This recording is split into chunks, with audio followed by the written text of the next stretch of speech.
அபிராமி முதல் என்று கூறப்படும் மும்மூர்த்திகளும் மற்றுமுள்ள தேவர்களும் போற்றி தொழுகின்ற புன்னகை உடையவளே, உன்னுடைய ஞானத்திற்காகவே உருகி நின்ற என்னை உன் பாதத்திலேயே பற்றும்படி செய்து உன் வழிப்படியே யான் நடக்கும்படி அடிமையாக கொண்டவளே, இனி நான் வேறொரு மதத்திலே மனமயக்கம் கொள்ள மாட்டேன்.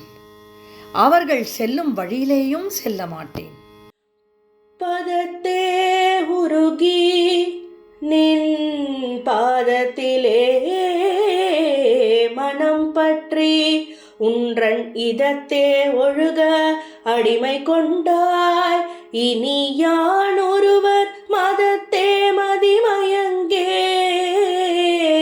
அவர் போன வழியும் செல்லேன். முததேவர் மூவரும் யாவரும் போற்றும் முகிழ்நகையே